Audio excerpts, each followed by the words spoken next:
Hola, ¿qué tal? Bienvenidos a un nuevo video más. Mi nombre es Alexis Luna Moreno y ahorita estamos en la materia de Administración de Base de Datos impartida por el profesor Luis Manuel Cruz Gómez. Actualmente estoy en la Universidad Politécnica del Valle de México, cursando el sexto cuatrimestre del grupo 8160-651 en el turno vespertino. Bueno, el contenido de este proyecto primeramente es una introducción, segundo el inicio de AppSer, tercero base de datos, cuarto la creación de archivo replicado, cinco información y sexto por último una conclusión.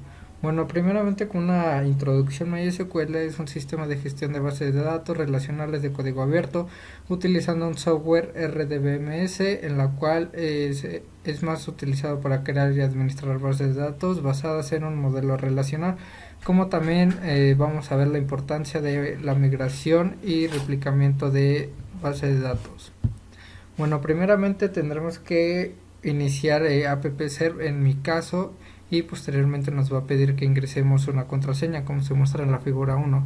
Posteriormente vamos a pasar a la base de datos. Una vez dentro de AppServe tendremos como primer paso entrar a una base de datos previamente creada, en la cual esta base de datos tiene dos tablas que se llaman modelos y precios. La base de datos se llama ejercicio 1. Después de haber creado la base de datos se llama, que en este caso ejercicio 1, proseguiremos con los pasos para replicar una base de datos. En este caso vamos a abrir la aplicación de XAMPP como se muestra en la figura 3. Posteriormente, una vez activado MySQL, se abrirá phpMyAdmin y tendremos que ingresar el usuario y contraseña que tendremos que utilizar igual para AppServe. Después nos mostrará todas las bases de datos que tenemos guardadas y registradas como se muestra en la figura 4. Posteriormente pasaremos a la pestaña de replicar y nos aparecerán dos opciones, en la cual una de ellas es replicación maestra y replicación esclava. La replicación maestra tiene más permisos de usuario que la replicación esclava, como se muestra en la figura 5.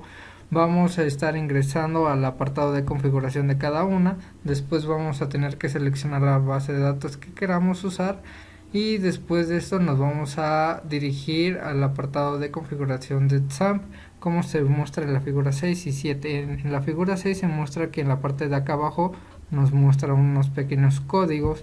Después en la figura 7 vamos a entrar a la aplicación de configuración de MySQL y nos abrirá el bloque de notas como se muestra en la figura 7. Después en la parte de PHP, como les había comentado, nos aparecen unos códigos en los cuales los vamos a tener que copiar como se muestra en la figura 8. Después de eso vamos a tener que guardar los cambios hechos en el bloc de notas y reiniciaremos el servidor de phpMyAdmin y después se reflejará en phpMyAdmin que se replicó tal base de datos, que en esta ocasión era ejercicios 1. Después podremos agregar nuevos usuarios con permisos y continuando, para la replicación de la base de datos tendremos que utilizar una máquina virtual en donde tenemos que hacer los mismos pasos, solo que agregaremos los datos como la IP de la computadora de la máquina virtual, el usuario y entre otras información. Bueno, después vamos a entrar al apartado de información, en la cual vamos a explicar que una replicación es la creación y el mantenimiento de múltiples copias de una misma base de datos, en la cual la replicación se divide en dos partes, que es la replicación asíncrona y la replicación síncrona.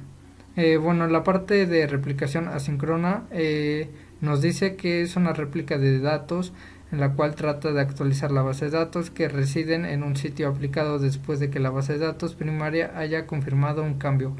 El retardo para actualizar la base de datos de sitio replicado puede variar en funcionamiento a la aplicación de la empresa y los requisitos de usuario, es decir, que puede que tarde un poquito en hacer el replicado en la base de datos. En cambio, la replicación de bases de datos síncrona replica los datos inmediatamente cuando se actualizan los datos fuente. En este apartado, bueno, pues se puede considerar un poquito más rápido que la asíncrona.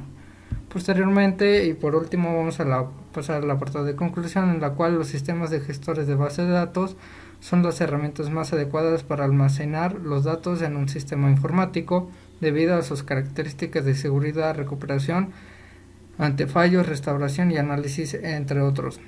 En este caso se utilizó MySQL con el apartado de appserv y el apartado de phpMyAdmin. Aprendimos sobre la migración y la replicación de datos, tanto su importancia y su accesibilidad para poder migrar información. Bueno, esto sería todo. Muchas gracias por el video. Hasta luego.